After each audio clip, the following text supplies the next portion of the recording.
বয়সের অজুহাত দিয়ে টেট পরীক্ষা থেকে পিছিয়ে আসতে চাইছেন প্রাইমারি শিক্ষকরা। কোচবিহার সুকান্ত মঞ্চে শিক্ষক স্বার্থ সুরক্ষা মঞ্চ কমিটি গঠন করে। কমিটির মাধ্যমে তারা আগামী দিনে কিভাবে আন্দোলন গড়ে তুলবেন সেই রূপরেখা তৈরি করা হয়। কমিটির পক্ষ থেকে জানানো হয়, কোচবিহার থেকে তারা এই আন্দোলন গড়ে তুলবেন। মূলত কোচবিহার তথা উত্তরবঙ্গ থেকে পরিবর্তনের ঝড় উঠেছিল, সেই কারণেই কোচবিহারকে বিপ্লবের মাটি হিসেবে গড়ে তুলে রাজ্য সরকারের মাধ্যমে কেন্দ্র সরকারের কাছে তারা বার্তা দিতে চাইছেন, তাদের এই টেট নিয়ে সরকার যাতে অন্য কিছু চিন্তা ভাবনা করে।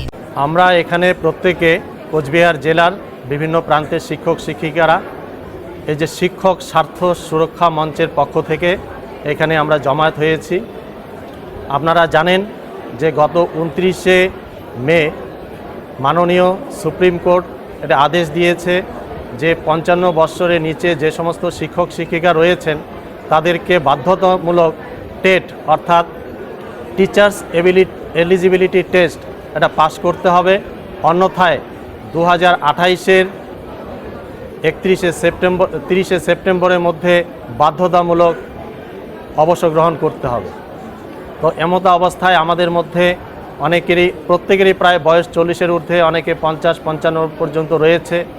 আমরা প্রত্যেকে ভয় পাচ্ছি যে টেটের যে পরিকাঠামো, টেট পরীক্ষাটা যেটা হয় আমাদের স্কুলে সাধারণ সিলেবাসের মধ্যে নয়, যেগুলো আমরা মাধ্যমিকেও পড়াশোনা করিনি, এরও বাইরে কিছু বিষয় রয়েছে, সেই নিয়ে অনেকে আমরা ভয় পাচ্ছি। তো যাতে করে সরকার, কেন্দ্রীয় সরকারের সঙ্গে কথা বলে একটা কেন্দ্রীয় সরকার অর্ডিন্যান্স জারি করে আমাদের এই টেট দেওয়ার হাত থেকে আমাদের মুক্তি করে দিতে পারে, সেই জন্য আমরা আন্দোলন গড়ে তুলব।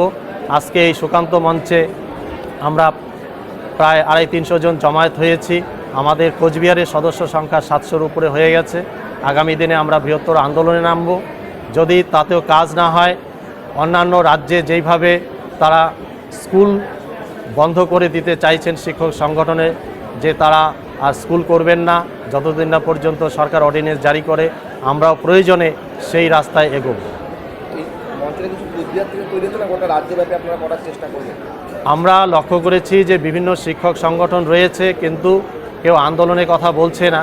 আমরা চাইছি একটা টেটে প্রিপারেশনের পাশাপাশি যাতে আন্দোলনটা গড়ে তোলা যায়।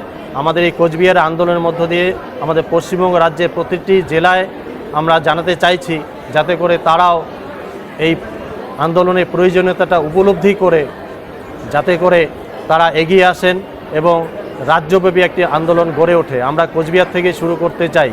যেমনটি আমরা দেখেছি রাজনৈতিক পরিবর্তনের ক্ষেত্রে উত্তরবঙ্গ তথা কোচবিহার থেকে এই পরিবর্তনের যাত্রা শুরু হয়েছিল।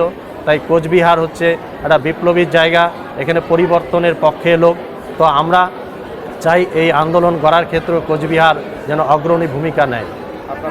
আমার নাম ভজন বর্মন, আমি সংগঠনের সভাপতি পদে রয়েছি।